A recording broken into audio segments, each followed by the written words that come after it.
Shalom, shalom bien-aimés, soyez bénis au nom de Jésus. Bienvenue au pain quotidien, bienvenue dans le mois de mars.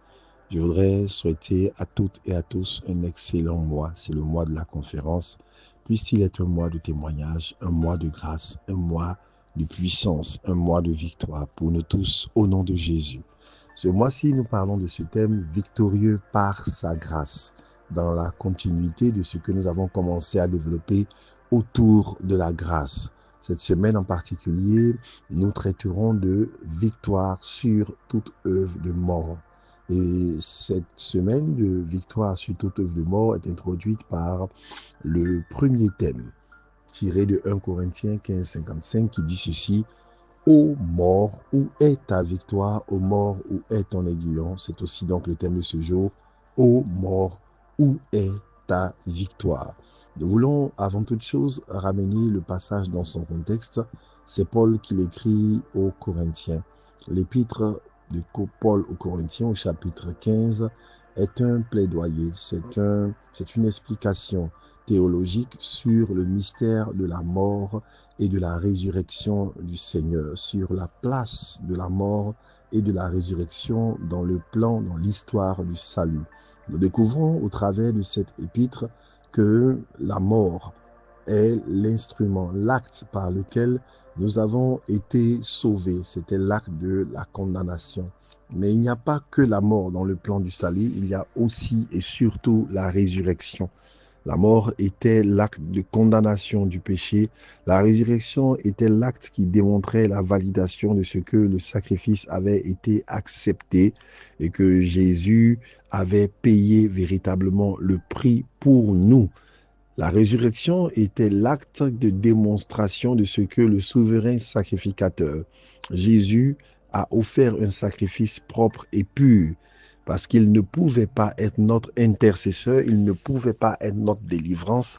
S'il s'était lui-même trouvé dans les liens du péché, la mort aurait pu le retenir. Bien-aimés, voici ce dont nous voulons parler ce matin. Il importe avant toute chose de comprendre ce qu'est la mort.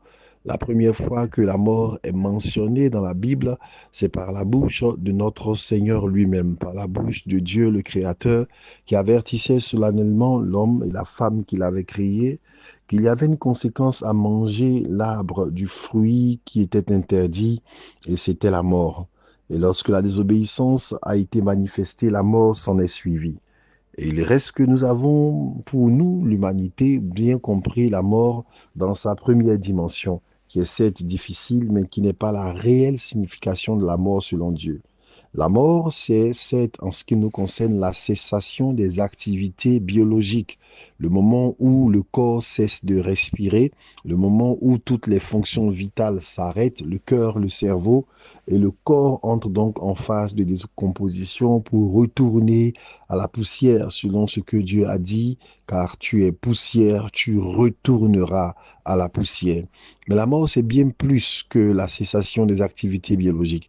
La mort, c'est d'abord la séparation d'avec Dieu. Et bien évidemment, la cessation des activités biologiques était la conséquence de quelque chose de plus profond, la séparation d'avec Dieu. Si donc la mort au niveau du plan biologique est un événement, la mort qui est la séparation d'avec Dieu est non seulement un événement, mais c'est aussi un processus. Il y a des niveaux de mort. Ce que le Seigneur disait dans Genèse aux hommes, à l'homme, quand il l'avertissait de ne pas avoir à manger le fruit, il a dit, vous mourrez certainement. La traduction littérale de vous mourrez certainement, c'est en mourant, vous mourrez. Vous allez mourir en mourant.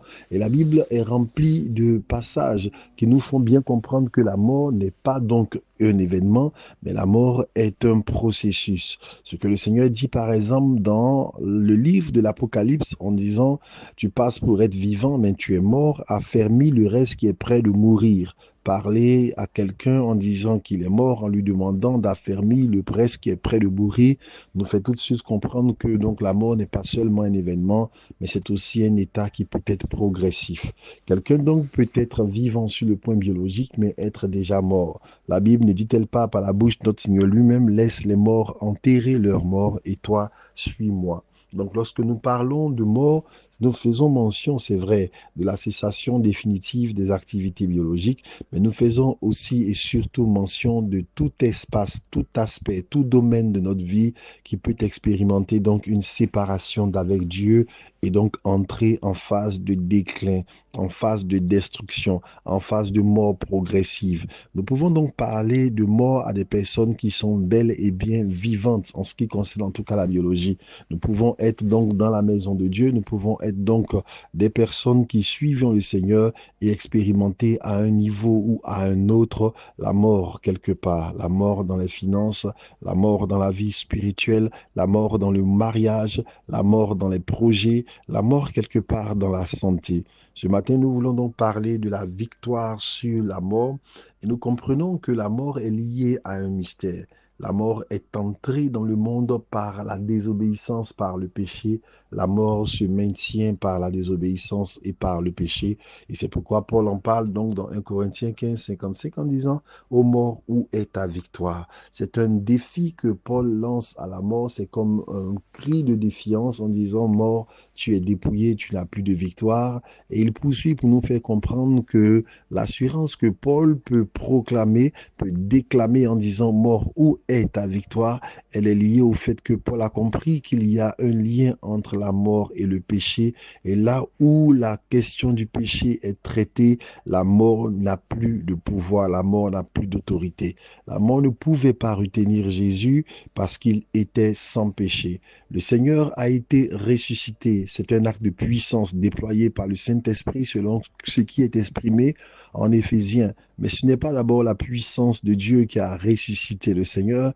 L'acte de la puissance de Dieu était la conséquence d'un acte juridique d'abord. Le fait que Jésus ait été trouvé sans péché et donc qu'il ne pouvait être condamné sur la base donc de la loi qui dit le salaire du péché, c'est la mort. Là où il y a péché, il faut qu'il y ait mort. Si nous devons donc entrer dans la lutte contre la mort, si nous devons donc entrer dans une sphère de victoire contre la mort, nous devons comprendre que nous devons avoir un positionnement par rapport au péché. Nous pouvons proclamer, nous pouvons appeler, nous pouvons dire tout ce que nous pouvons faire tout ce que nous souhaitons, en termes de puissance, mais ce n'est pas la puissance qui délivre de la mort, c'est un acte de justice d'abord par rapport au rapport que nous entretenons entre le péché et nous. Si le péché, si la mort ne doit pas avoir d'influence sur nous, alors conséquemment, nous devons comprendre que le péché ne doit pas régner parce que la mort et le péché marchent d'un même pas. Et peu importe ce que nous pouvons proclamer, là où le péché règne, la mort aussi est sur ses traces. La victoire donc sur toute œuvre de mort, c'est d'abord la victoire sur le péché.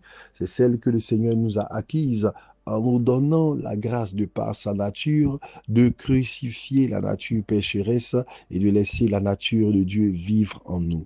Bien-aimés, ce matin, je voudrais nous exhorter, je voudrais nous encourager. Le Seigneur a pourvu la victoire pour nous. Par son sacrifice, nous sommes morts avec lui. Et que signifie cette mort? Notre nature incline au péché a été crucifiée, de sorte que même si elle n'est pas complètement ôtée de notre corps, la puissance et l'autorité qu'elle pouvait exercer sur nous pour nous soumettre à sa volonté, donc à la volonté du péché, a été brisée et que vous et moi, nous pouvons choisir de vivre dans la justice, dans la pureté, dans la sainteté, brisant ainsi de façon réelle le pouvoir de la mort.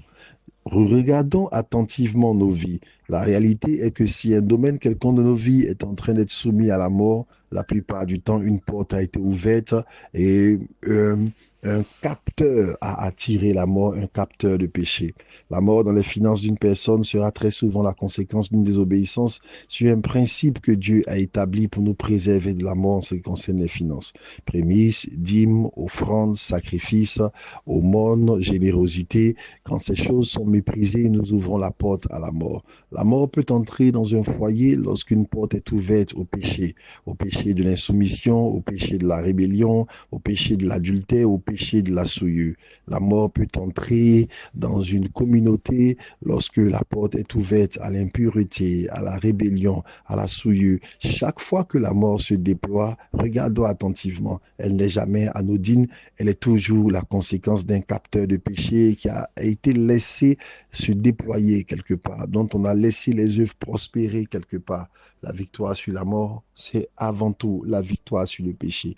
Que le Seigneur nous donne la grâce et la faveur et la puissance d'expérimenter cette victoire totale dans nos vies. Shalom chez nous, excellente semaine, au nom de Jésus.